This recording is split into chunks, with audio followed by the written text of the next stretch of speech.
There are two things that typically motivate people to recover from addiction. The first is the desire to avoid the pain that addiction always creates. The second is to begin to realize and experience the numerous benefits of recovery. This video is designed to help you consider how much better your life will become if you choose to give up all mood altering drugs, including pot and alcohol. I hope that is the choice you make.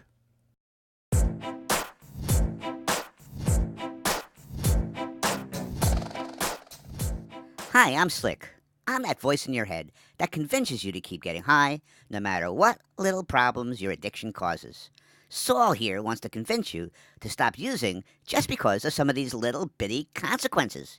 It's true that things like legal problems, angry family members, debt, and, destroying brain cells can happen. But so what? Don't whine about stuff like that. Anything worthwhile requires sacrifice, and the joy of getting high is worth all these problems and more. Next, you're going to see a bunch of recovery nerds. They're going to try to describe some problems they're using caused. Don't listen to these traitors as they try to convince you to be like them.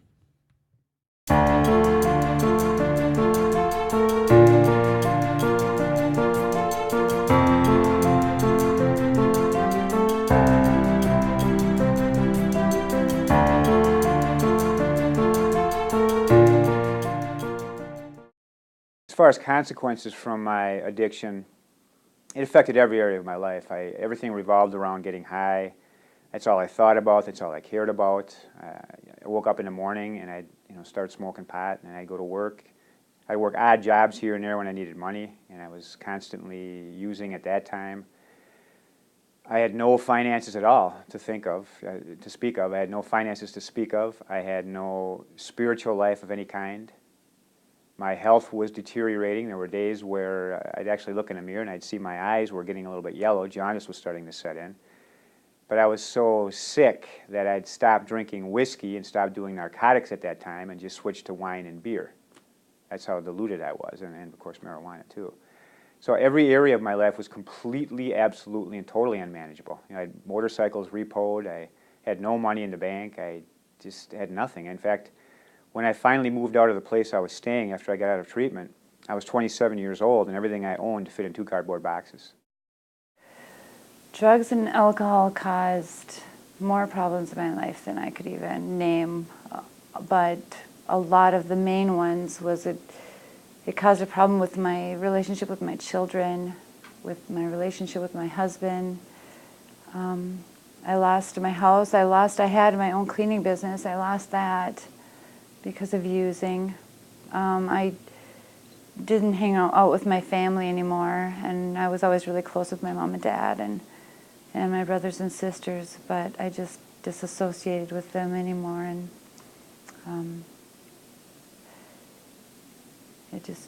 drugs and alcohol ruined everything. My drug addiction caused me to lose my job, caused my family not to want me to be around. I've been to jail several times. It caused me to be a violent person. It caused my marriage to fail. It caused my children not to want to be around me. Oh yeah, well, after I lost my job, because I had my son, I ended up going on public assistant. Well, coming from making $500 and $600 a week to $500 and $600 a month, that was not enough for me to sustain my home. So I ended up losing my house.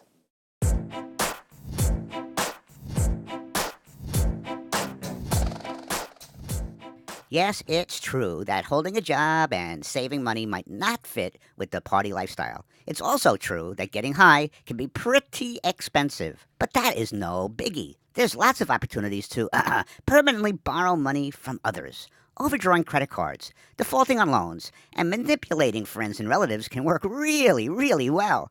And hopefully they don't mind if you take their stuff. One last important thing to remember. Don't let stealing from others make you feel guilty. You needed the money more than they did anyway.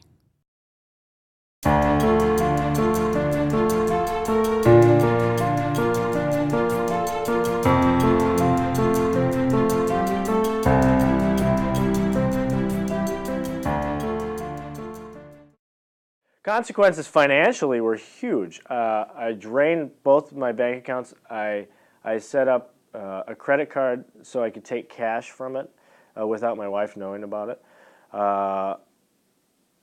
We went heavily into debt at a time where we couldn't be. I literally walked away from my job. I just woke up one day and just stopped going in to work. And they was calling me, and it was just something inside of me. I just didn't no longer had the strength or the will to get up and go to my job.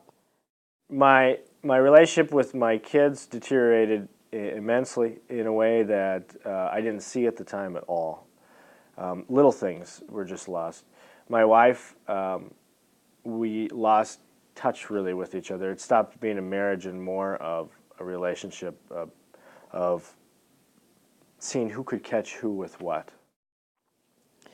My son, I think, was hurting the most because I no longer had the energy to even do stuff with him, to read books with him, to take him to the park, to play games. I just did not have the patience that I needed to take care of him. So I basically just dropped him at my mom's house, and I would be gone for weeks and weeks at a time. The consequences that I had from my using, it's kind of hard to say anything before that because I started using meth when I was 12 and started using other drugs and drinking when I was 8.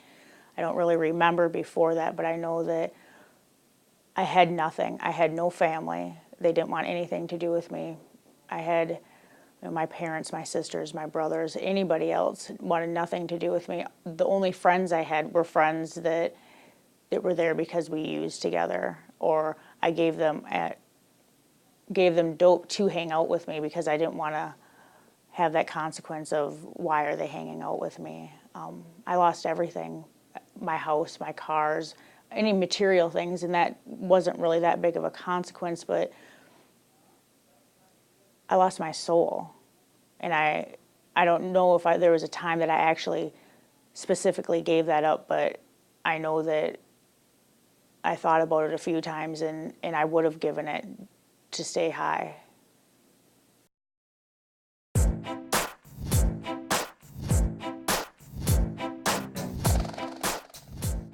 This lady said that she gave up her soul to stay high. Well, that seems like a very good deal to me.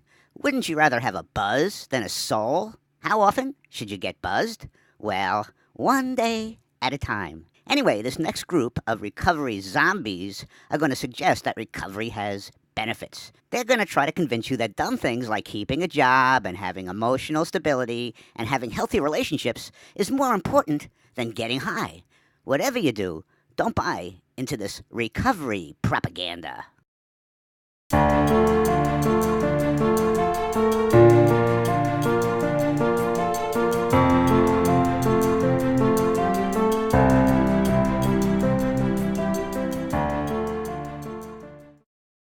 The benefits of being sober are overwhelming. All of the dreams that I used to have that I thought were not going to ever be possible again when I was in jail or when I was using, not only are they dreams I have again, but they're starting to come true. Everything's happening, and my relationships with my family have been restored beyond a doubt. I have the greatest relationships I've ever had with my mom and with my dad and my sister. I mean, I'm closer with them than I've ever been in my life. And I have a relationship with God. And, the benefits of being sober, I just, everything that I have always wanted is there, in a sense that I'm happier than I've ever been in my life. One of the things that I mentioned earlier is that stability. I've never known stability in my whole life ever since a childhood. And over the course of the past several months, I've found stability. in housing, and I'm doing education and being responsible, and I'm paying bills, and I'm restoring relationships that were damaged or estranged even. Some of the benefits of being in recovery for me personally are living a peaceful life. I have a wonderful relationship with my daughter. I have peace in my heart when I go to bed at night. I don't have any secrets to cover up. I don't have any lies to try to lie on top of and try to figure out what I told somebody yesterday that wasn't true. I live an honest existence today, and that is, it's the definition of peace for me.